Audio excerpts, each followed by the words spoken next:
মোৰ বিষয়ে অলপমান জনালে, Dy365 বিষয়ে জনালে। আপোনালোকে যদি ভিডিঅ'টো ভাল পাইছে, ভিডিঅ'টো শ্বেয়াৰ কৰি।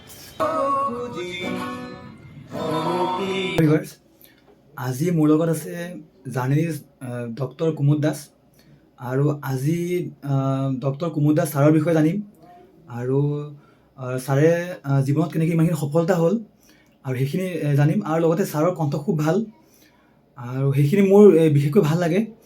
আৰু লগতে অসমৰ এজন সকলোতকৈ ভাল লগা ব্যক্তিৰ ভিতৰত, জাৰ্নেলিষ্টৰ ভিতৰত কুমুদ ছাৰো এজন। আৰু আজি আমি ছাৰৰ বিষয়ে জানিম এই বহুত কথা। Hello' sir. হাই ছাৰ, আপোনাৰ খবৰ কেনেকুৱা আছে? খুব ধুনীয়া, আৰু এতিয়া বতৰটো খুব ভাল লগা হৈছে। হয়, ঠাণ্ডা বতৰ আৰু ভালে, সকলোখিনি ভাল। ছাৰ, আপোনাৰ কণ্ঠ খুবেই ভাল। মই সদায় নিউজত চাওঁ, পঢ়োঁ, আৰু আপোনাৰ কণ্ঠবিলাক খুবেই ভাল লাগে। আমাৰ চাই বহুত ভাল লাগে। ছাৰ, মই প্ৰথম জানিব বিচাৰোঁ আপোনাৰ ঘৰ ক'ত ছাৰ? মোৰ ঘৰ ৰঙিয়া বিধানসভা সমষ্টি। হয়। আৰু গাঁও হ'ল নিজবৰিকো। হয়, কামৰূপ জিলা। আপুনি পঢ়া শুনা ক'ত কৰিলে ছাৰ? পঢ়া শুনা মই কলেজলৈকে ৰঙিয়াতে পঢ়া। হয়। তাৰপিছত ইউনিভাৰ্চিটি মই তেজপুৰত পঢ়া। হয়। আৰু PhD মই গুৱাহাটী ইউনিভাৰ্চিটিত কৰা। হয়, তাৰপিছত আপুনি আপোনাৰ নিউজৰ লাইনত আপুনি কেনেকৈ আহিলে?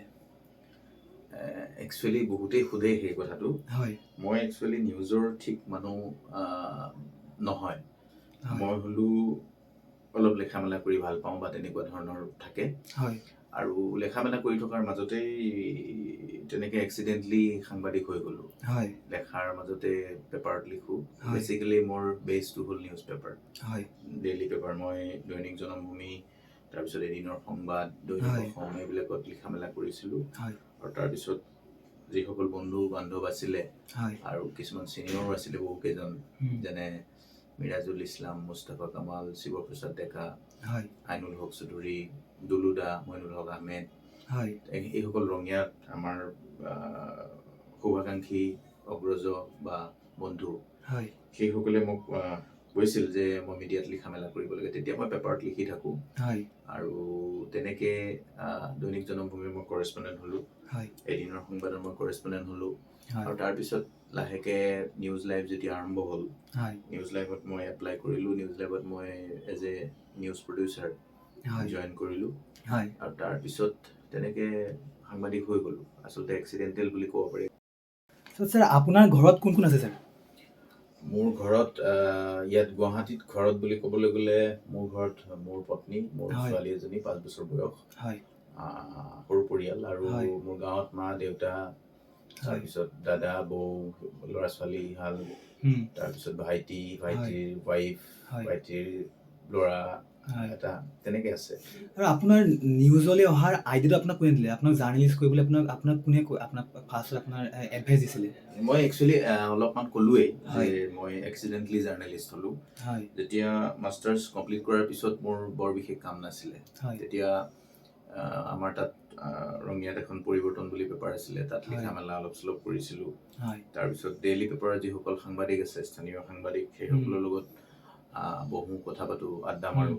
তেনেকে এটা পৰিৱেশ আহিল। মই ক'লোৱেই কিছুমান নাম, যে মিৰাজুল ইছলাম, মুস্তাফা কামাল আহমেদ, মইনুল হক আহমেদ, আইনুল হক চৌধুৰী, তাৰপিছত দৈনিক অসমৰ এতিয়া এছিষ্টেণ্ট এডিটৰ শিৱপ্ৰসাদ ডেকা।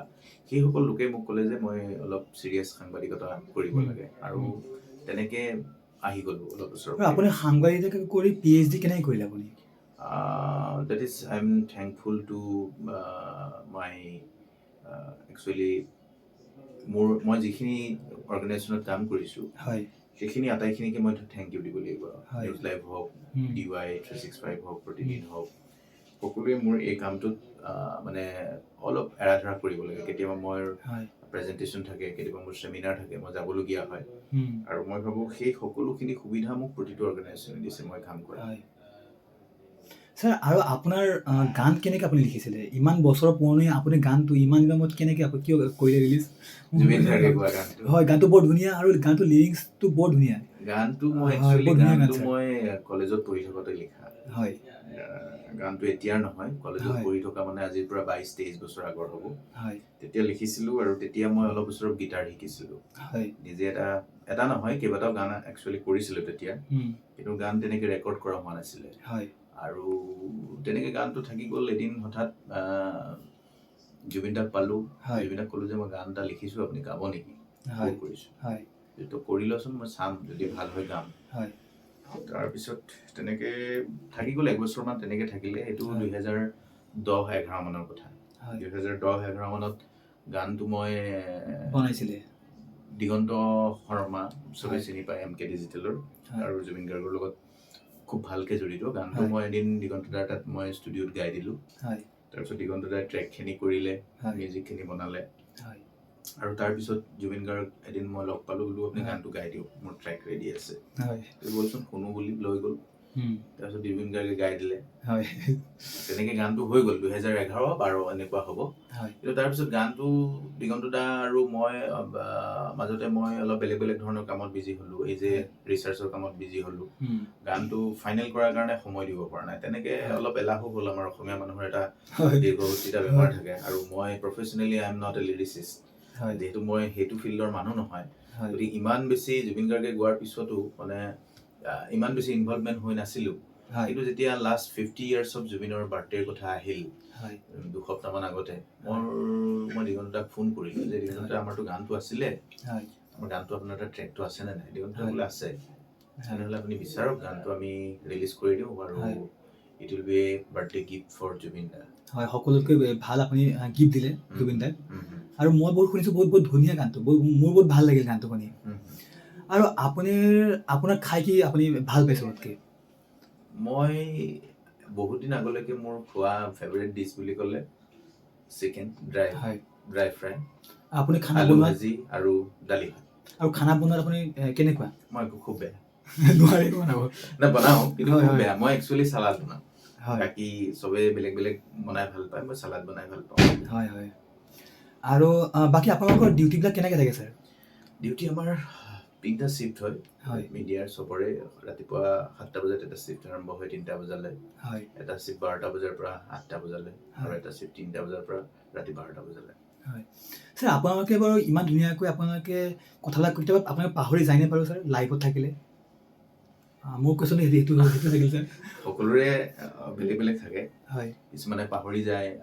যেতিয়া তথ্য পাতিৰ কথা আহে, তেতিয়া কিছুমান তেনেকুৱা ধৰণৰ পাহৰা যায়, আৰু কিছুমান চাই লোৱা যায়। আৰু কিবা এটা প্ৰিপেয়াৰ কৰাৰ আগত যাতে নিজকে সাজু কৰি ল'ব পাৰি, সেই ধৰণৰ এটা প্ৰস্তুতিও থাকে। ছাৰ, মোৰ আপোনাৰ শেষত আপোনাৰ এটা কুৱেশ্যন থাকিল ছাৰ। 4ৰ্থ স্তম্ভৰ গোটেইখিনি খণ্ড মোৰ খুব ভাল লাগিল, আৰু প্ৰত্যেকটো খণ্ডৰ পৰাই মানুহে কিবা এটা নহয় কিবা এটা মেছেজ পাই শিকিব পাৰে। আৰু ইমান ধুনীয়া এটা এপিছড কৰাৰ আপোনালোকে আইডিয়াটো ক'ৰ পৰা পালে ছাৰ?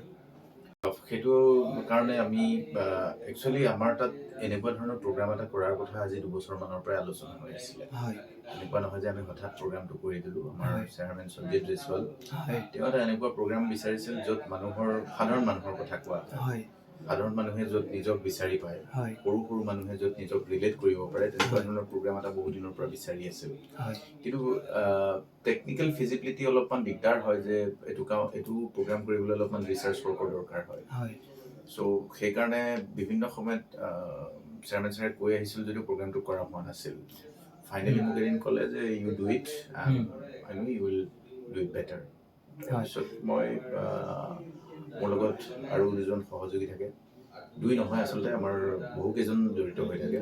তাৰ ভিতৰত চিত্ৰৰঞ্জন নাথ, কৃষ্ণ ভূঞা, দীপু বৰা খুব ধুনীয়া স্ক্ৰিপ্ট লিখে, কবিতা লিখে, গান লিখে, তেওঁলোক ইনভলভ হ'ল। আমি তাৰপিছত প্ৰত্যুষ আছে, প্ৰত্যুষ ইনভলভ হ'ল। তাৰপিছত নৱ আছে, নৱ ভিডিঅ' এডিটৰ, প্ৰত্যুষৰ নৱ ভিডিঅ' এডিটৰ, তেওঁলোক ইনভলভ হ'ল।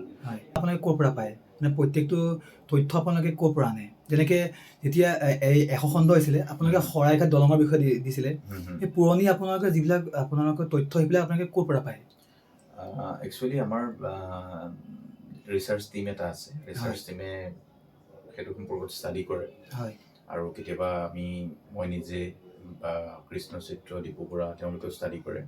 একচুৱেলি সাংবাদিকেই হওক, অধিবক্তাই হওক, বা মেডিকেল প্ৰফেশ্যনৰ যিকোনো মানুহেই হওক, আমি সদায় নিজকে আপডেট কৰিব লাগে। আমি নজনাটো পঢ়ি ল'ব লাগে। কেতিয়াবা এনেকুৱা নহয় যে এভৰি টাইম আমি নিজে কাৰেক্ট হৈ থাকোঁ। কেতিয়াবা এটা তথ্য কেতিয়াবা ভুলো হয়, কিন্তু ক্ৰছ চেক কৰি সেইটো আমি এই কেইটামান প্ৰফেশ্যন আছে য'ত আমি সদায় নিজকে আপ টু ডেট কৰি ৰাখিব লাগে, যিটো সাংবাদিকতা মেইন আমি সাংবাদিকসকলে মেডিকেল সায়েন্সৰ কথাও জানিব লাগে স্পেচ সায়েন্সৰ কথাও জানিব লাগে আৰু পলিটিকেল সায়েন্সৰ কথাও জানিব লাগে সো সকলো কথাতে আমাক জ্ঞান লাগে সো যিসকল ষ্টাডি নাথাকিব সেইসকল ৰিলেভেণ্ট হৈ নাথাকে সো আমি ট্ৰাই কৰোঁ আমি চেষ্টা কৰোঁ ষ্টাডি কৰিবলৈ আজিকালি অনলাইন বহুত বুকছ এভেইলেবল তাৰপিছত অনলাইনত নহ'লেও অফলাইনতো আমাৰ অফিচতো এটা লাইব্ৰেৰী আছে আমাৰ ডিজিটেল কিছুমান ডকুমেণ্টেশ্যনৰ ব্যৱস্থা আছে য'ত আমি কিছুমান তথ্য তেনেকৈ প্ৰিজাৰ্ভ কৰি ৰাখোঁ গতিকে তেনেকুৱা ধৰণে এটা ষ্টাডি কৰি লোৱা হয় যে কিমানখিনিলৈকে আমি যাম আৰু কেতিয়াবা এক্সপাৰ্টৰ সহায় লোৱা হয় যেনেকৈ মেডিকেল ৰিলেটেড কিবা যদি ইছ্যু থাকে বা প্ৰব্লেম আমি ডিছকাছ কৰোঁ তেতিয়া ছিনিয়ৰ ডক্টৰ্ছ আমাৰ পেনেল অফ ডক্টৰ্ছৰ টীম এটা আছে তেখেতসকলৰ সৈতে আমি পৰামৰ্শ লওঁ